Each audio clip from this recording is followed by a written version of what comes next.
Assalamualaikum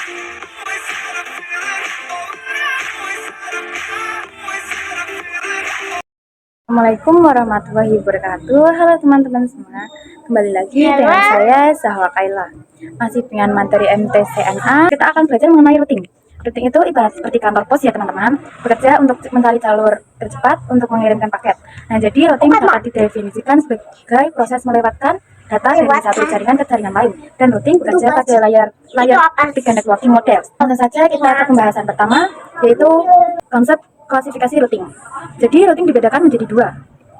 Yang pertama adalah routing statik, yaitu yang dibuat dengan menambahkan secara manual ke routing table. Sedangkan dynamic routing adalah routing yang dilakukan dengan melakukan enable fungsi protokol pada router tersebut, maka secara otomatis router akan mencari jalan tersendiri. Nah, untuk dynamic routing sendiri itu terbagi menjadi dua konsep. Ada yang bernama IGP atau Internet Gateway Protocol dan IGP. Exterior Gateway Protocols. Untuk IGP dapat digunakan modalnya adalah jaringan memiliki kebijakan routing yang sama, contohnya seperti sekolah, perusahaan, dan lain-lain. Berbeda dengan IGP yang digunakan pada Inter-Autonomous System Routing atau digunakan untuk routing antar AS yang berbeda. IGP biasanya digunakan dalam internet, contohnya seperti kampus ke ISP, ISP ke ISP, dan sekolah ke ISP, perusahaan ke ISP, dan lain-lain. Kemudian ada protokol IGP, ia terbagi menjadi 3 jenis. Yang pertama ada jenis disinfektor routing protokol, ia bekerja dengan cara menentukan titik terdekat. Contohnya adalah RIP versi 1, RIP versi 2, dan IGRP. Kemudian pada link state routing protokol itu bekerja dengan cara melihat besaran bandwidth. Contohnya seperti USPF, ISIS, dan jenis. Yang ketiga adalah hybrid routing protokol, yaitu gabungan dari distansi dan link state. Contoh protokolnya adalah EIGRP. Kemudian untuk EGP ia memiliki satu jenis protokol saja, yakni PGP. Routing table dan route flag. Seperti yang kita ketahui, router berfungsi untuk menghubungkan perangkat dan yang berbeda network. Nah, untuk menghubungkan perangkat tersebut haruslah dilihat berdasarkan routing table. Jadi routing table berisi informasi mengenai route ke jaringan atau network tertentu, atau juga berisi nilai prioritas atau matrik dari masing-masing route. Untuk routing table ia terbentuk dari semua route yang berasal dari dynamic routing protocol dan semua route untuk network yang directly connected ke router, serta terbentuk dari konfigurasi tambahan yaitu route static. Pada routing table nantinya kita akan melihat informasinya melalui route flag. Nah, simbol-simbol yang terdapat di sini memiliki definisinya masing-masing. Seperti D itu artinya dinamik, A untuk aktif, C itu connected, dan lain sebagainya. Perhatikan untuk salah satu contohnya adalah di DAC, yang berarti Dynamic Active Connected, yaitu dapat otomatis terinput karena pada interface mikrotiknya sudah terhubung. Ada pula AS, yaitu Active Static, yang artinya ia dilakukan secara manual. Yang ketiga yaitu static routing. Static routing diperlukan dalam beberapa situasi tertentu tergantung pada kebutuhan spesifik dan karakteristik dari jaringan yang dikelola. Misalnya kita memiliki kantor pusat dan beberapa cabang kantor yang ingin semua kantornya dapat terhubung. Nah, kita dapat menggunakan static routing ini. Static routing dibuat dengan cara menambahkan jalur manual ke routing table. Rumus dari static routing sendiri itu mudahnya bisa dikatakan adalah dengan mau kemana dan lewat kemana. Di sini pada topologinya, misalkan router 1 ingin akses network yang ada di router 2. Jadi router 1 ingin mengirim data ke PCB yang terhubung ke router 2. Maka kita harus memberitahu router 1 bahwa untuk mencapai PCB, data harus dikirim melalui portal tertentu, yaitu Ether 1.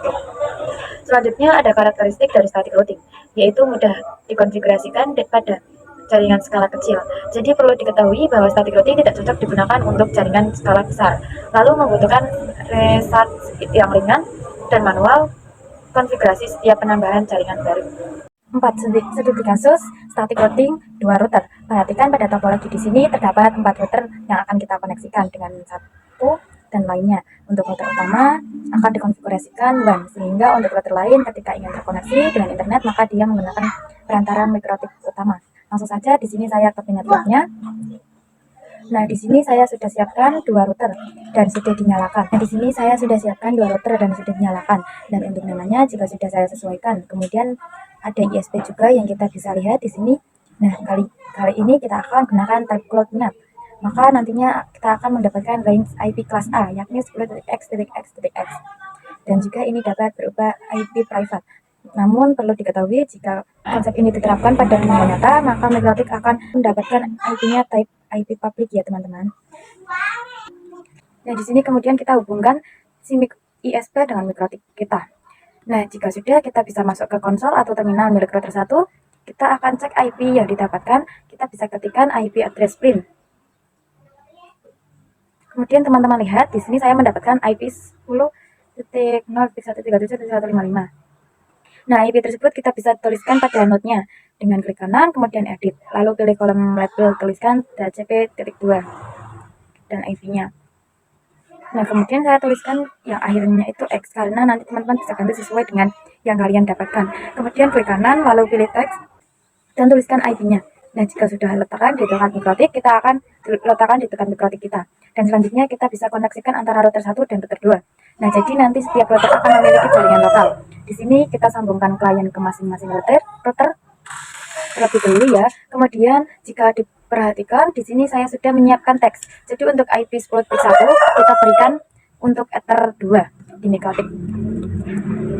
Teman-teman, pertama ke MikroTik pertama. Di MikroTik pertama. Kemudian untuk 10.2 untuk satu di MikroTik kedua. Lalu IP 1.1 untuk Ether 3 di MikroTik pertama yang mengarah ke klien, dan IP 2.1 kita letakkan di 2 pada MikroTik kedua yang mengarah ke klien. Untuk IP 1.2 milik VPC 1 dan 2.2 untuk VPC 2. Kemudian di sini kita dapat simpulkan untuk network dari router ke router kita menggunakan 10.10.10.0 karena keduanya memiliki IP 10.10.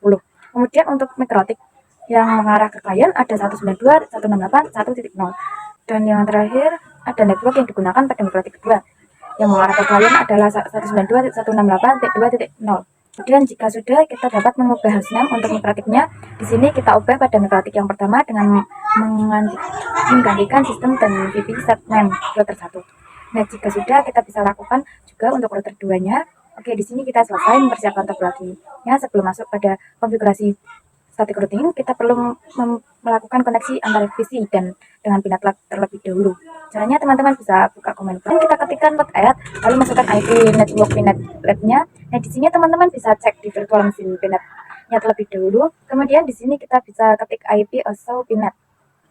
Nah di sini teman-teman perhatikan dia mendapatkan IP 10.0.137.155, dan pada CMD-nya kita bisa ketikkan IP tersebut. Kita tambahkan max-nya yaitu 255.255.255.0 karena ya slash format. Untuk grafiknya itu slash 2, lalu masukkan gateway-nya yaitu IP ping network. Nah jika sudah, kita bisa klik enter, lalu kita bisa ping ke MikroTik utama. Nah di sini ya sudah berhasil untuk ping. Selanjutnya kita bisa buka Winbox untuk konfigurasi static routing-nya. Di sini kita akan coba untuk mengakses router 2 pada Winbox tanpa teridentifikasi IP-nya. Untuk melakukan hal tersebut, kita akan menggunakan fitur Romon. Pada Winbox, teman-teman bisa pilih menu Tools, kemudian klik Romon. Selanjutnya centang dibikin enable, lalu apply dan OK. Kemudian kita juga akan mengaktifkan fitur Romon di MikroTik 2 pada terminal. Di sini kalian ketik tool Romon set enable sama dengan yes. Kemudian enter. Maka di sini untuk router 2 sudah aktif ya, itu Romonnya. Oke, sekarang kita bisa buka Winbox lagi dan pilih more dan pilih new Winbox. Di sini teman-teman dapat connect menggunakan IP router 1, kemudian klik connect to Romon. Nah, pada bagian Romon akan teridentifikasi router 2. Di sini teman-teman klik pada MAC address-nya, kemudian klik connect. Nah, setelah berhasil menggunakan fitur Romon, kita lanjutkan untuk konfigurasi di tiap interface-nya atau addressing. Untuk yang pertama, kita lakukan di router 1 terlebih dahulu. Klik IP, kemudian addresses. Di sini kita klik add, lalu masukkan IP yang mengarah ke klien tersebut dahulu ya. Dan jangan lupa untuk interface-nya pilih 3. Kita klik OK, lalu tambahkan lagi untuk 2. Jika sudah, kita bisa klik OK, kemudian lanjut untuk addressing di router 2 pada menu address. Kita klik add. Di sini kita masukkan IP yang berada di address 1 terlebih dahulu dan klik OK dan lakukan addressing yang mengarah ke klien di router 1 terlebih dahulu. Teman-teman klik menu IP dan pilih routes. Nah di sini perhatikan terdapat route flag DAC yang artinya dynamic active connected. Jadi ini artinya sudah aktif dan juga terkoneksi dan sudah mendapatkan IP secara dinamik. Juga artinya ketika kita konfigurasi addressing pada interface baik itu yang mengarah ke klien ataupun router, sebelahnya itu akan didaftarkan oleh routing table secara otomatis. Namun perhatikan untuk network yang 2.0 ini belum terkoneksi karena belum terdaftar, sedangkan network yang lain sudah terdaftar. Maka dari itu kita perlu lakukan proses routing agar VPC dapat terkoneksi.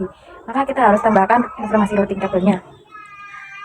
Di sini bisa kita klik add. Nah, rumus static routing itu kan mau ke mana dan lewat kemana.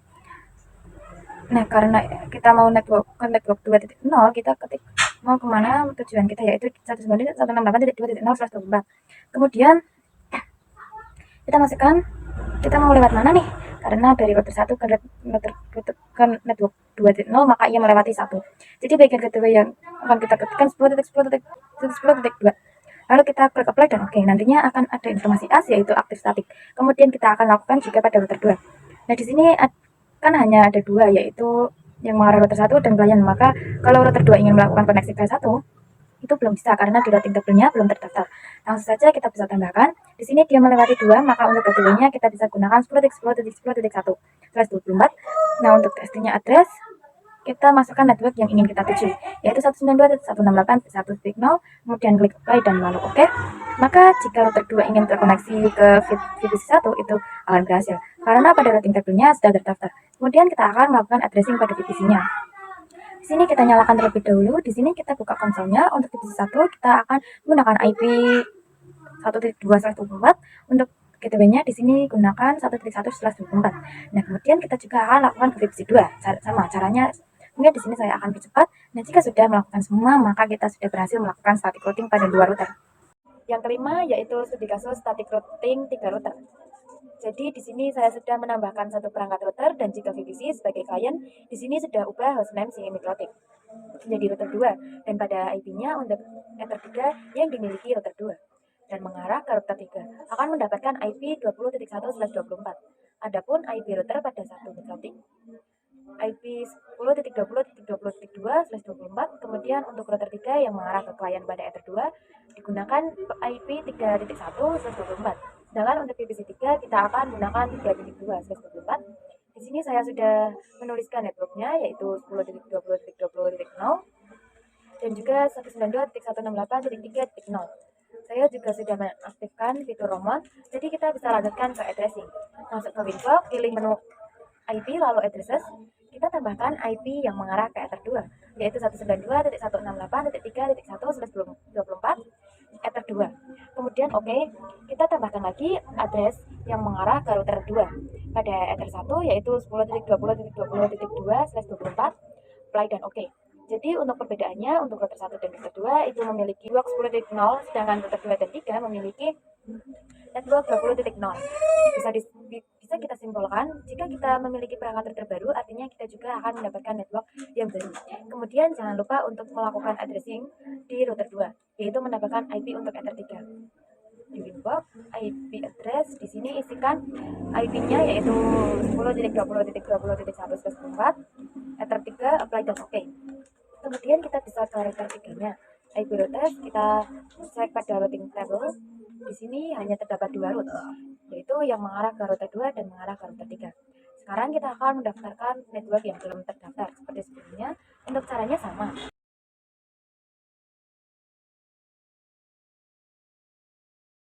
Selanjutnya kita tambahkan network baru untuk router 3, yaitu 20.0/24,